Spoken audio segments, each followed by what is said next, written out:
السلام عليكم ورحمة الله وبركاته. حبايبي أحلى متابعين في الدنيا. النهاردة هنعمل مع بعض مهلبية قمر الدين. هنعملها سادة وكمان هنعملها بجيلي الفراولة. يلا بينا نسمي الله ونبدأ وصفتنا مع بعض.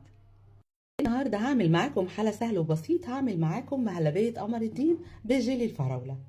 هننزل بالباكت بتاعنا عليه كوباية من المية المغلية. أنا مش هحط إضافات، مش هحط سكر، وهنقلب وهنغطيه ونسيبه يبرد معانا. دلوقتي على النار هنزل بنص لفة، دي نص لفة من قمر الدين.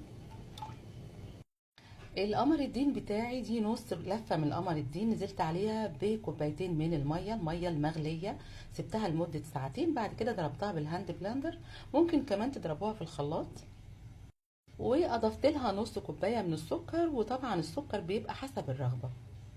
دلوقتي بقى دي نص كوباية من المية هنزل عليها بمعلقتين كبار من النشا، نشا الذرة،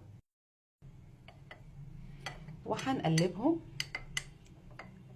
دلوقتي اول ما القمر الدين بتاعنا يدخل في مرحلة الغليان بنزل بالنشا وبقلب بالشكل ده.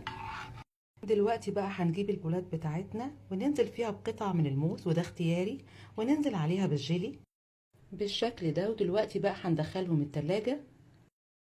وده القوام بتاع المهلبية بتاعتنا، بدأت تتقل معانا زي ما انتم شايفين كده بالشكل ده. دلوقتي بقى بعد الجيلي بتاعنا ما جمد بالشكل ده هننزل عليه بالمهلبية بتاعتنا، طبعا لازم تكون بردت. هننزل بقى بالمهلبية بتاعتنا بالشكل ده، تزينوها بشكل بسيط او حتى تسيبوها سادة. وده كان فيديو النهاردة اللي بتمنى من قلبي انه يعجبكم. يا ريت اذا الفيديو عجبكم ما تبخلوش عليا بلايكات كتير، شير للفيديو، اشتراككم في قناتنا على اليوتيوب قناة في المطبخ مع سنة. اشوفكم على خير في فيديو جديد.